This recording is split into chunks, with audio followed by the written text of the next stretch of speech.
The Insider Hit, brought to you by Capital Preservation Services, the tax planning team that helps business owners earn more and keep more. 5, 4, 3, 2, 1. Your SEC Insider Hit this morning is brought to you by Havana Smoke Shop, premium smokes, premium cigars. 2 locations, I-55 North, right off the interstate, and the Reservoir. Havana Smoke Shop, Liga Privadas, La Flor Dominicanas, Olivas, Fuentes, Monte Cristos, you name it, they've got it. And by the way, they'll start offering cigars at Dancing Rabbit Golf Club soon, which is super cool. And the SEC Insider Hit is also brought to you by Mississippi Ag and your next John Deere tractor, 16 locations, but 2 in the metro area, Canton and Pearl. For your farm, family land, hunting camp, Mississippi Ag is the go-to for your next John Deere tractor. John Deere, America's tractor.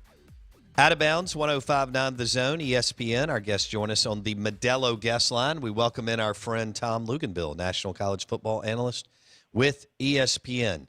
Lugs, did you? I think you were down in the Keys for a few days. Did you have a cold beer and find a dive with some delicious food?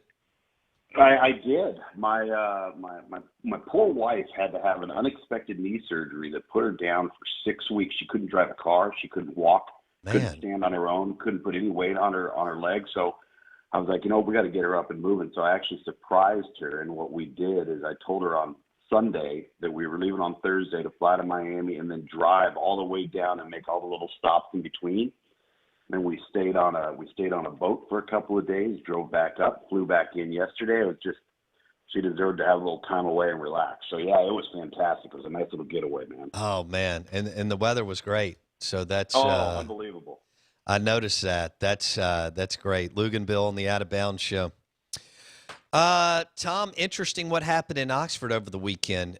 You and I have discussed how much we like Matt Corral, and we believe he's the best quarterback in the Southeastern Conference, returning. He's got a lot of playing time under his belt, can do a little bit of everything, and he's in the perfect offense. However, and it's a fine line to balance this, but their backups, 1 through 3 picks, the other one's a true freshman in Luke Altmaier. So whereas last week, Lugs, you talked about a deep room at LSU where if somebody struggles, there's an opportunity for another guy to step up because it's basically 3 guys where there's not much difference with what they can do. They may be different stylistically, but they can produce and win a game. So what do you do if you're Kiffin and Levy and you're all of a sudden concerned this morning? And I think maybe they thought they were moving John Rhys Plumlee full-time to slot. So you got about 25 to 28 practices before you play Louisville. But in case Corral takes a shot and misses a quarter and a half or whatever, and you need to score to win, what does Tom Luginbill do if you don't feel like you have a backup with John Rhys Plumlee? You probably bring the freshman along and put a lot on his shoulders. I think Luke Altmaier is going to be a really, really good football player. Now, I'll say this. When you look at a spring game, understand that is the least important factor in all of the 15 days. It's actually the one practice that the coaches don't want to have to do. All they want to do is get out of there, don't get anybody injured, right off into the sunset. So we got to take it with a grain of salt from a performance standpoint because it's one piece of a 15-piece puzzle.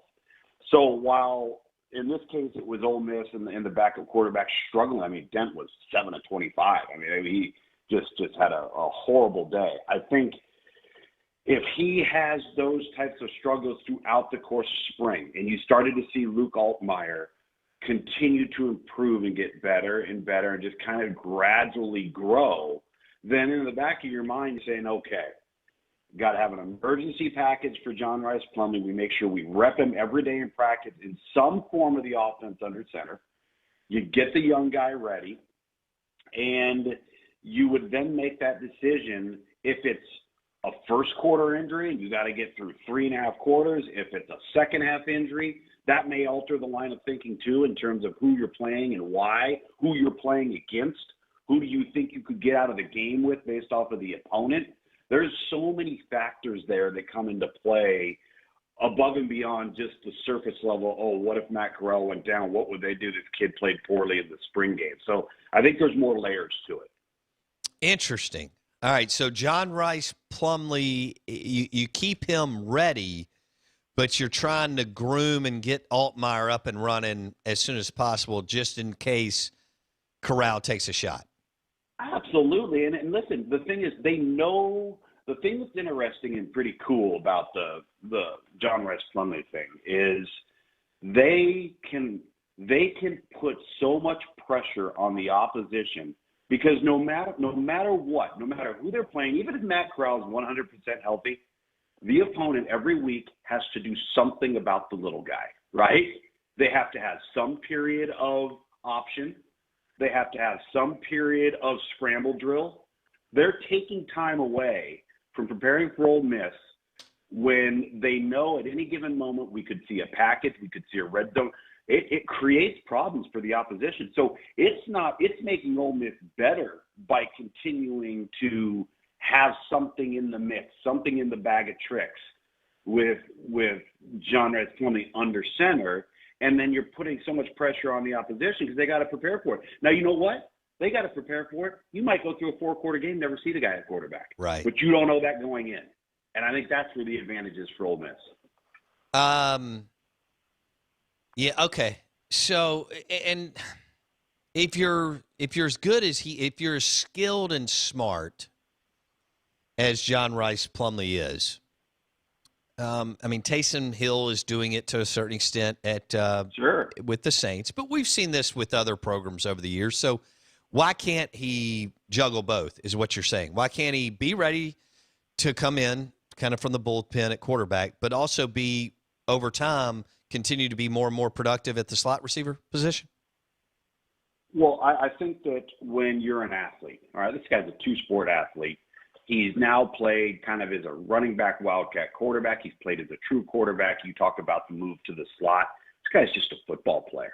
And I think once you figure out after working with him, which Lane Kiffin and the staff has already done, you figure out what he's capable of handling, where you feel like, okay, we got to pull back here a little bit. We might be overloading him. Let's make sure he gets really good at a couple of things. And then once he masters those, then we'll add a little bit here, add a little bit there. I wouldn't worry about asking him to do too much. I just think he's a football player. I think he's an athlete. I think he's one of those kids, and I'm serious when I say that. I bet he's one of those kids that could pick up a golf club right now and go play golf. He could go pick up a tennis racket right now and volley with folks. He could probably go, we know what he can do in baseball. He could probably hoop it up and divvy the ball around as the point guard. He's just one of those kids where it comes natural to him. So I don't worry about that in that regard. Tom Luginbill, national college football analyst with ESPN on the Out of Bounds show and the Modelo guest line. All right, let's switch gears to the NFL. I'm going to continue to pick your brain on this stuff because, again, you've looked at these guys in high school and followed them throughout college. And it's fun. I mean, this Thursday night's fun to see what the teams decide to do.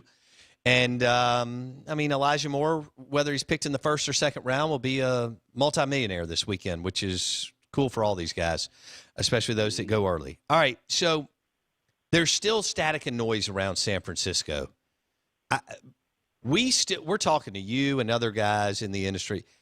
There are some – I find it hard to believe that John Lynch and Kyle Shanahan moved around the way they did with assets to go up and get Mac Jones. I just find that hard to believe with the third pick. The winner of the Christian Ponder Award?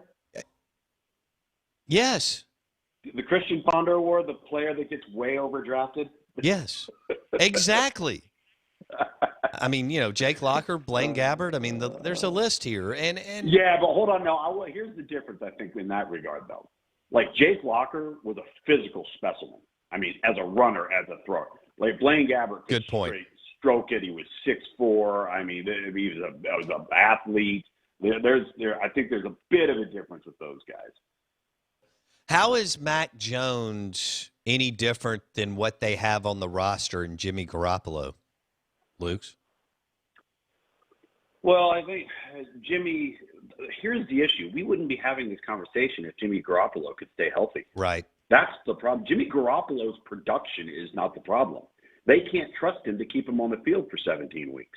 And What do we say? The best ability is durability or availability. It's been said over and over and over again. It's so true. And so I think that, and it goes into the draft process. If you're San Francisco, if you're New York Jets, if you're whoever it is, your biggest risk right now at quarterback, injury-wise, is Zach Wilson.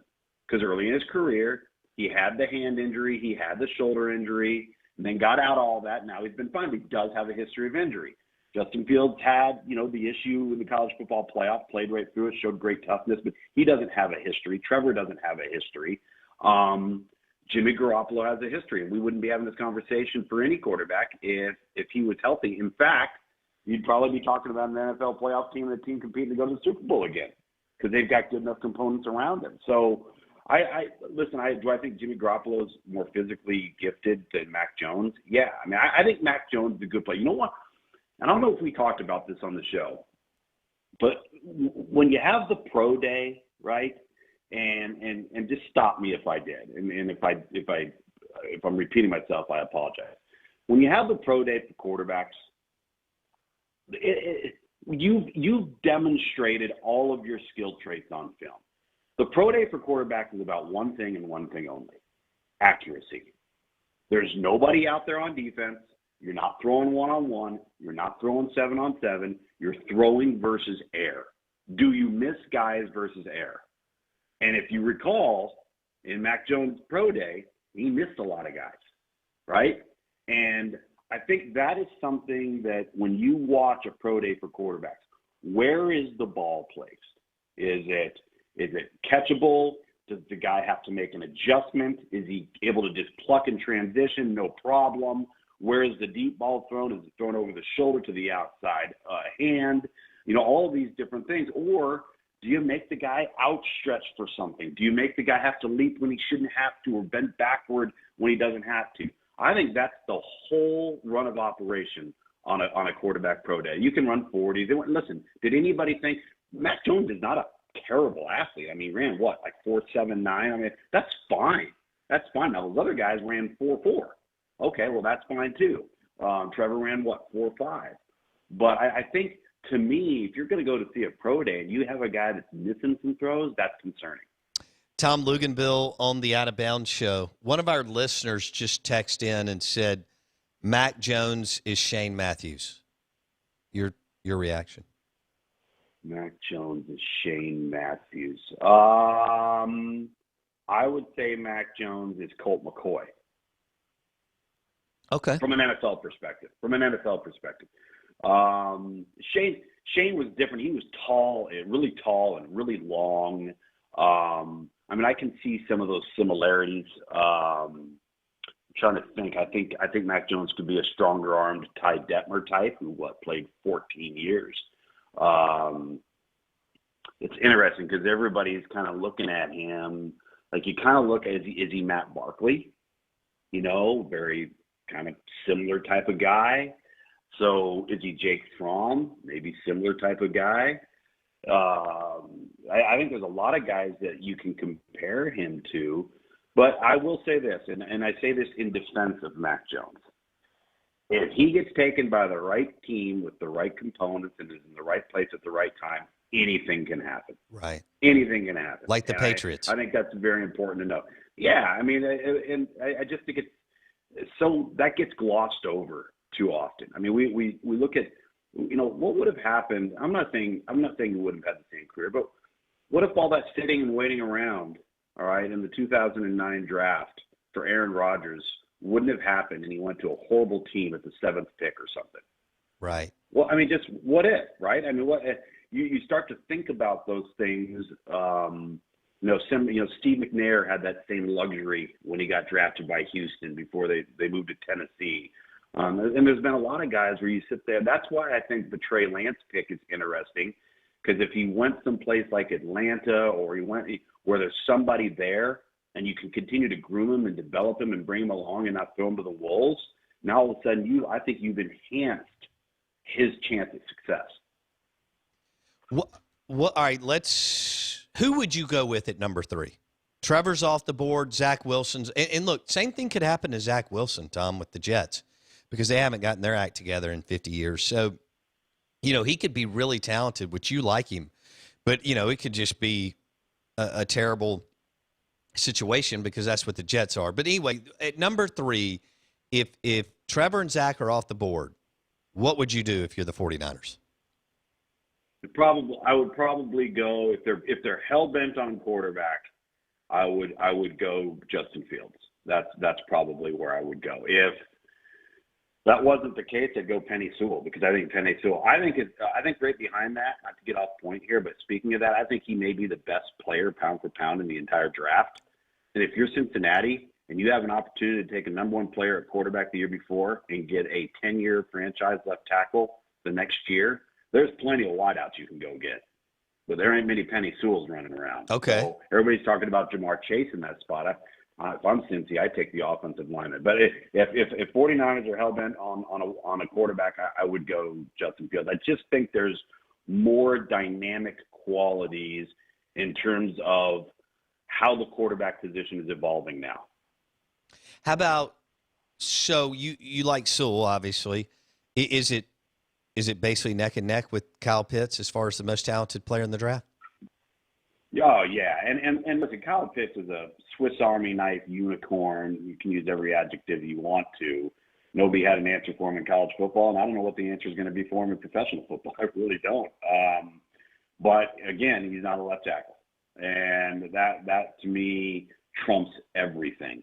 I do think he's a difference maker, though, man. I think that there's 5 players. I think there's 5 players in that are being discussed in that top 10 to 12.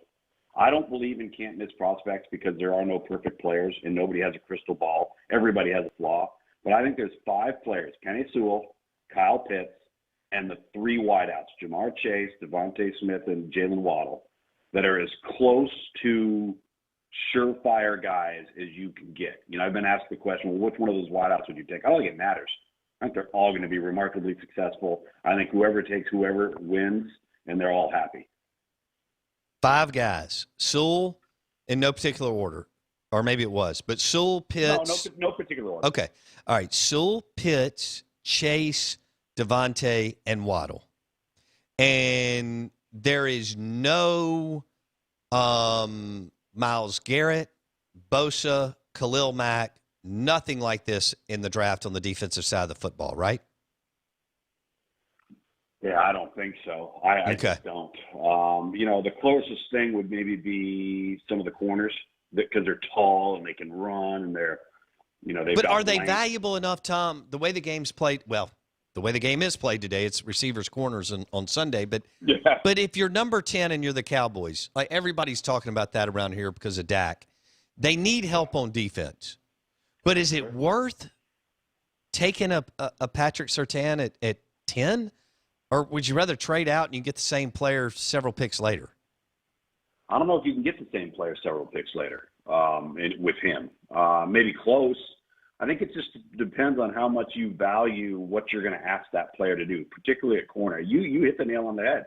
It has become a space game, and on the outside, it's become a mismatch game. If I got my 6'4", 215-pound or 6'3", 195-pound guy, you can't play with a 5'10 and a half corner out there anymore. You just can't do it. You got to have a 6', 6'1", 6'2 guy to be able to hold up, and they're very, very rare. So if you're going to feel like you can take away half of the field by leaving a guy alone over there, then yeah, his value would be worth it. Okay, so real quick back to Kyle Pitts out of Florida. If Atlanta's at 4, if you're the general manager for the Falcons, you're at 4, and Pitts is on the board, and you feel like you got like 3 more good years from Matt Ryan. Yeah. Yet you need help on defense, but Kyle Pitts is, whatever, elite, transcendent, all this stuff, right? A unicorn, like you said. What do you do? And we're saying that the Falcons are not in need of a offensive lineman, correct? We're removing Penny Sewell. No, we're not. Okay. So you would go Sewell with it. All right. Now there's also talk that they'll shop Julio Jones, and he had a great career. Maybe they think he's kind of getting to the back nine, whatever. You're still on Sewell over Pitts at number 4 if you're taking the best player there, right? Yeah, I'm taking Pitts there because I think quarterback's out of the equation. I think they feel like they've got 2 to 3 more years out of Matt Ryan. That buys them time.